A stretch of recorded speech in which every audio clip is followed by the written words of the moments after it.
Hello दोस्तों, सभी को गुड इवनिंग, नमस्कार। तो आप लोग कैसे हैं? उम्मीद है आप लोग अच्छे होंगे और आप लोग की पढ़ाई लिखाई बेहतर ढंग से चल रही होगी।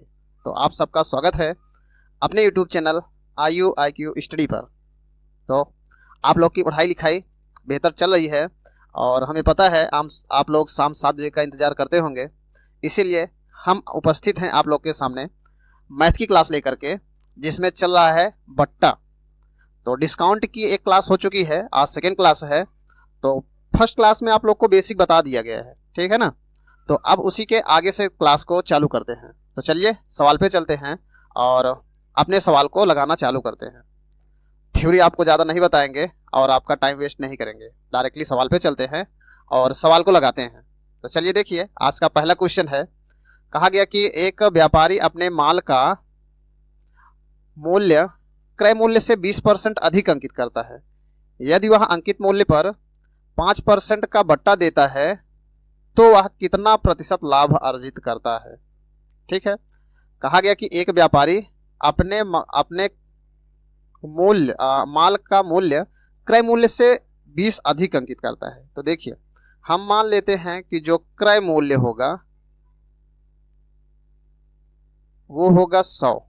ठीक है, तो अंकित मूल्य कितना हो जाएगा? अंकित मूल्य हो जाएगा 120, क्योंकि 20% अधिक अंकित किया।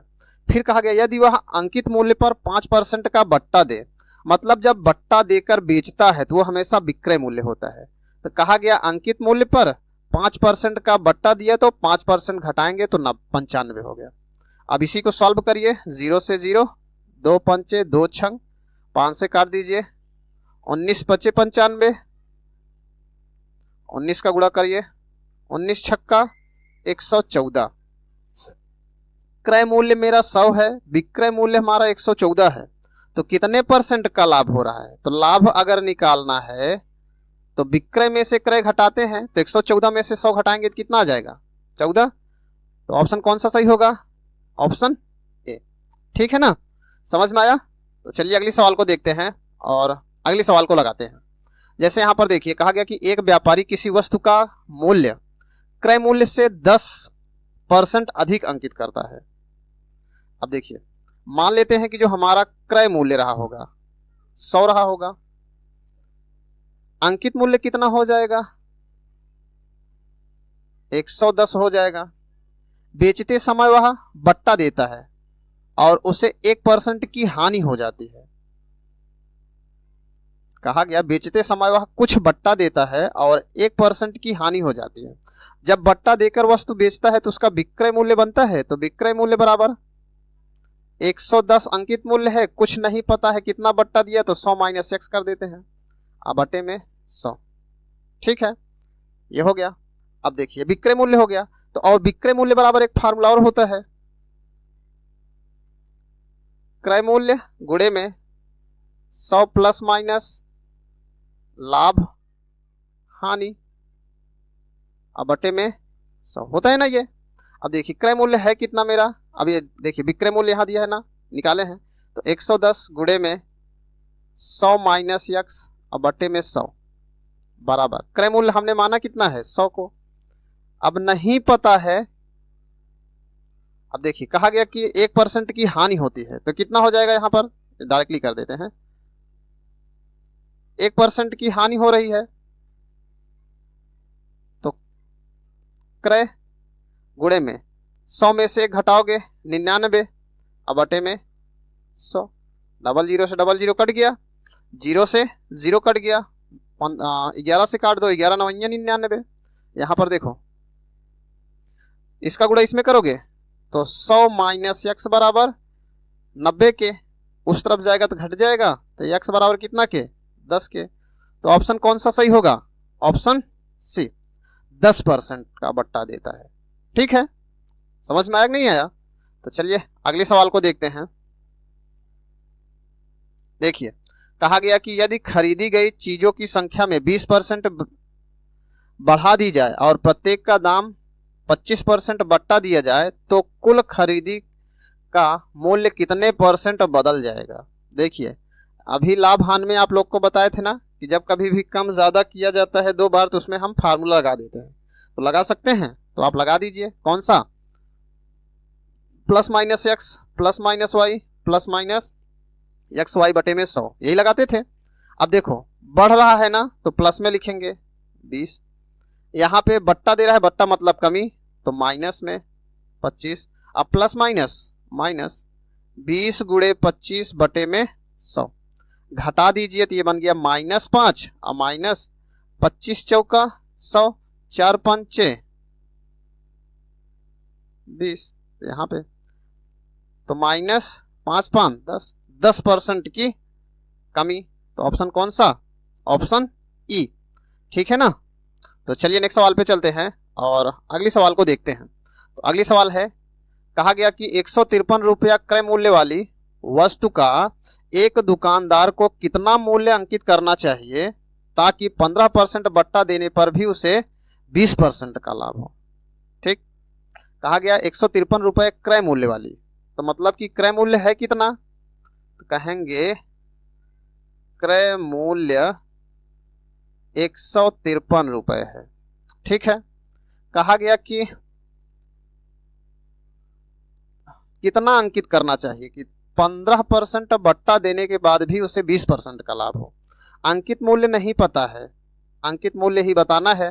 तो हम मान लेते हैं कि जो अंकित मूल्य है, अंकित मूल्य गुणे में कितना 15% का बट्टा देगा तो 85 और बटे में 100, ये होता है विक्रय मूल्य। तो विक्रय मूल्य बराबर क्या होता है? क्रय मूल्य गुणे प्रतिशत लाभ हानि बटे में 100, सॉरी बटे में क्रय मूल्य। अब देखो बटे में 100, सॉरी यही होता है ना। तो अब देखिए 153 गुणे में यहाँ पर 20% का लाभ हो रहा है ना, तो ये हो गया 120 और बटे में 100। सॉल्व हो सकता है तो सॉल्व कर दीजिए। 0 से 0 कट गया, 1 0 से 1 0 कट गया, 5 दूनी 10, 17 पच्चे 85, 17 नवैया 153। सॉल्व कर दीजिए तो अंकित मूल्य बराबर कितना हो जाएगा? ये हो गया, इसका गुणा इसमें कर दो तो ये हो गया 12 दूनी 24 गुणे 9, गुणा कर दीजिए। 9 चौक 36 की 6 हासिल 3, 9 दूनी 18 3 21 216।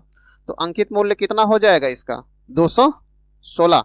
ठीक है, तो चलिए नेक्स्ट सवाल पे चलते हैं और अगली सवाल को देखते हैं। देखिए कहा गया कि एक व्यक्ति एक वस्तु को 80 रुपए में खरीदता है और उसका मूल्य 120 अंकित कर देता है। मतलब कि क्रय मूल्य दिया है, क्रय मूल्य दिया है कितना? 80 और अंकित मूल्य कितना है? अंकित मूल्य है 120। कहा गया फिर वह उस पर 40% का बट्टा देता है, मतलब अंकित मूल्य पे ही 40% का बट्टा देता है।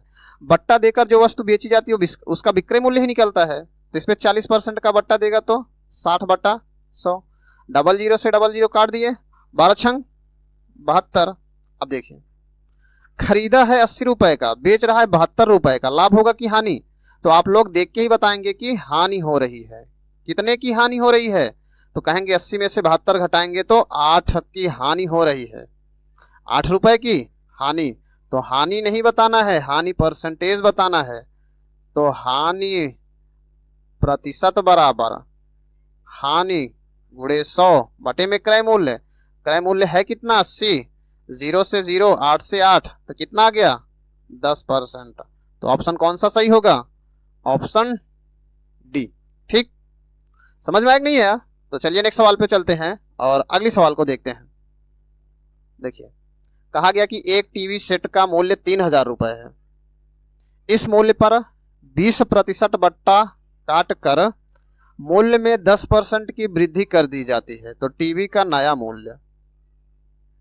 अब देखिए कहा गया कि एक टीवी है जिसका मूल्य है 3000 रुपए। कहा गया इस पे बट्टा दिया गया 20% और फिर 10% बढ़ा दिया गया, तब कितना होगा? तो जैसे कहता है सवाल में हम वैसे ही करते चले जाते हैं। जैसे कहा गया कि 3000 मूल्य है ना, तो हम 3000 ले लेते हैं, 3000।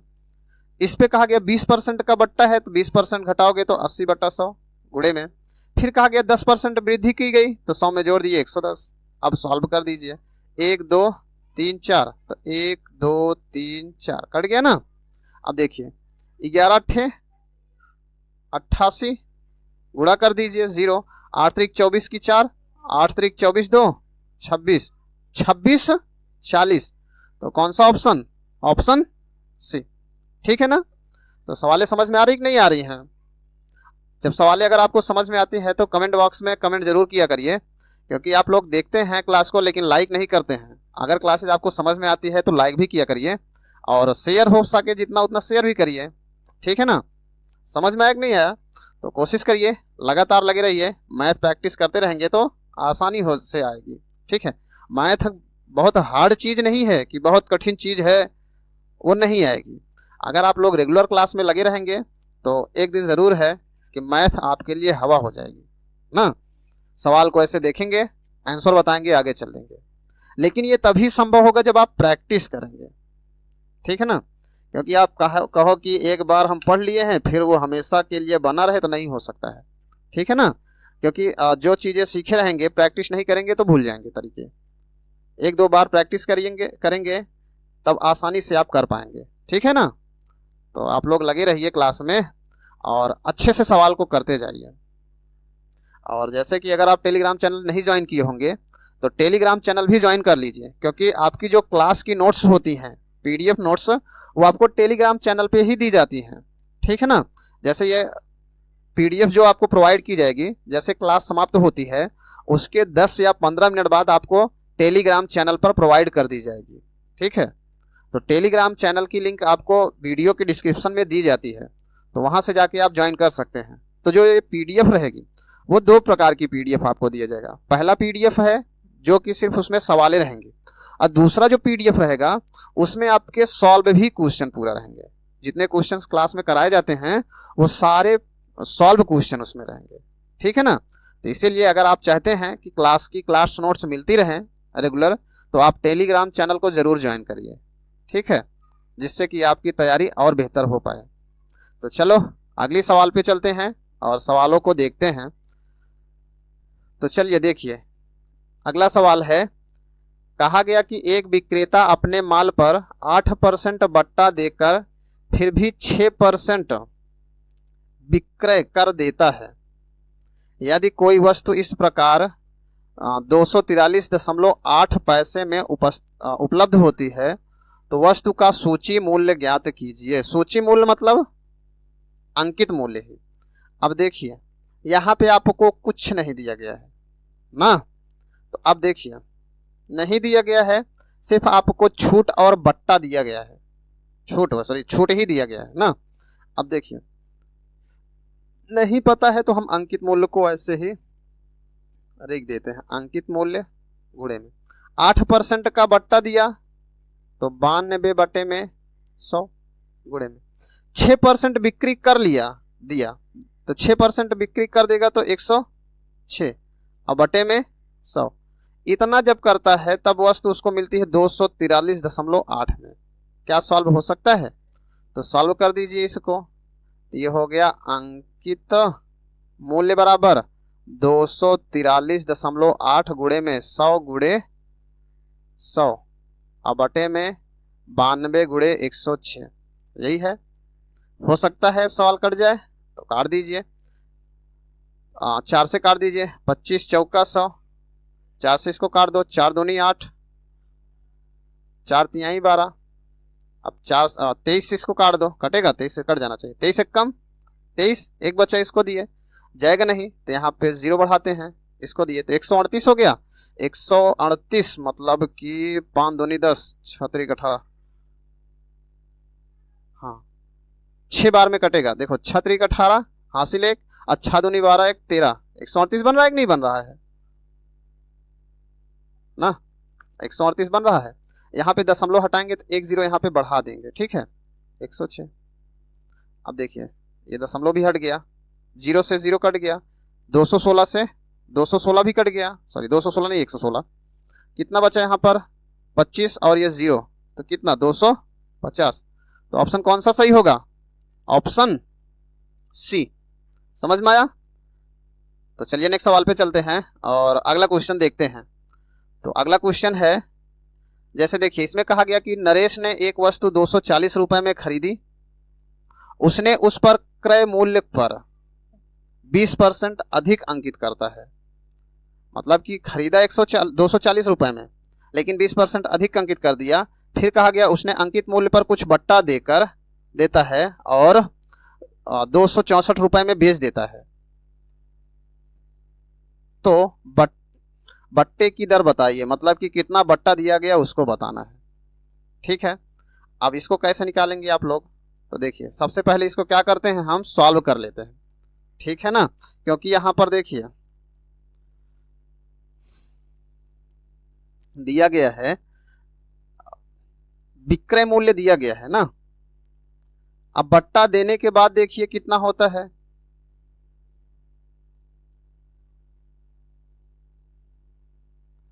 अब 200, ध्यान दीजिएगा, 240 20% बट्टा दिया तो 80/100। सॉल्व कर दीजिए, 00 से 00, 8 से गुणा करिए तो 8 चौक 32 की 2, 8 दूनी, एक मिनट। नरेश ने एक वस्तु 240 रुपए में खरीदी, उसने वस्तु का क्रय मूल्य पर 20% अधिक अंकित कर दिया। मतलब ये देखो मैंने मिस्टेक किया ना, अधिक अंकित कर रहा है, अधिक अंकित कर रहा है, गलत कर दिए हैं। अधिक अंकित कर रहा है तो जुड़ेगा ना, तो यहां पर हो जाएगा 120 गुणे में 100। अरे बार बार गलती कर रहे हैं, कहां से देख रहे हैं, माइंड कहां जा रहा है।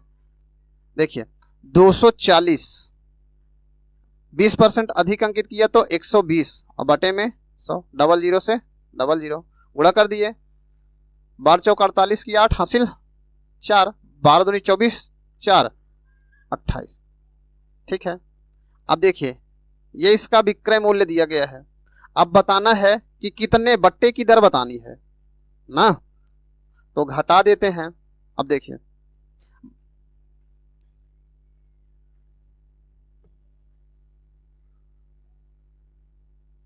बट्टा बराबर, इन दोनों को घटाएंगे आप तो 288 माइनस 264 गुणे में 100 बटे में क्रय 288। सॉल्व कर दीजिए, इसी को घटाएंगे तो कितना आएगा, घटाएंगे तो ये हो गया 4 और ये हो गया 2 और गुणे में 100 बटे में 288। 12 से 24 से कटेगा, 24 से काट दो, 24 एक कम 24, 24 दूना 48, 12 से काट दिए, 12 नहीं 4 से, 4 तिहाई 12, 4 से काट दीजिए 25 चौका 100, तो भाग कर दीजिए। अब 25 और बटे में 3 है ही, तो 3 8 24 1/3। तो ऑप्शन कौन सा, ऑप्शन बी। ठीक है ना, सवाल में कुछ नहीं है, सिर्फ कैलकुलेशन है, कैलकुलेशन तेज रहेगा सवाल आपकी लग जाएंगे। तो चलिए अगला क्वेश्चन देखते हैं और अगले क्वेश्चन को लगाते हैं हम। देखिए अगला क्वेश्चन कहा गया कि एक कॉलेज की लाइब्रेरी को 5,000 रुपए से अधिक की पुस्तकें खरीदने पर 15% बट्टा मिलता है, और कहा गया नगद पैसा देने पर लाइब्रेरी को 5% का अतिरिक्त बट्टा मिलता है। कहा गया कि यदि 8,000 की पुस्तकें नगद में खरीदी तो उसके लिए लाइब्रेरियन को कितना नगद पैसा देना पड़ेगा। तो देखिए 5,000 तक खरीदता तो कोई छूट नहीं मिलती, 5,000 से ऊपर का खरीदा और खरीदा कितना है 8,000 खरीदा है तो इसमें 5% की अधिक छूट मिलेगी। 15% का बट्टा मिला तो 85/100, 5% का बट्टा मिला तो 95/100। सॉल्व कर दीजिए इसी को, तो 1 2 3 1 2 3 कट गया और 2 से काट दो, अब 2 चौक 8, 2 पंचे 17 पचे 85। अब गुणा कर दीजिए, ये 17 है, इसको इरेज कर देते हैं। 17 ठीक से दिख ही नहीं रहा है ना, 17 पचे 85, ये हो गया 17।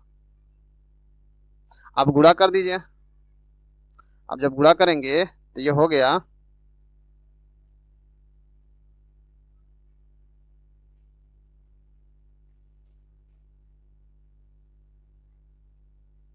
17 × 5 = 85 की 5 हासिल 8, 17 9 153, 153 और 8 53, 53 8 71, तो 161, 53 53 53 7 60 1 61, ठीक है। गुणे में 4 गुणा कर दीजिए, 5 चौक 20, 5 चौक 20 हासिल लगा 2, 4 एकम 4 2 6, 16 चौका 64, कितना 64 60, तो ऑप्शन कौन सा सही होगा? ऑप्शन बी, ठीक है ना। तो आपको क्लासेस कैसे लगती हैं कमेंट बॉक्स में ज़रूर बताया करिए, ठीक है ना। और जितना ज़्यादा से ज़्यादा हो शेयर भी करिए, और ऐसे ही क्लास को देखने के लिए चैनल को सब्सक्राइब ज़रूर करें। चलिए मिलते हैं आपको नेक्स्ट क्लास में नेक्स्ट वीडियो के साथ। Thank you. आ गए मास्टर, सर रुक जाइए 1 मिनट।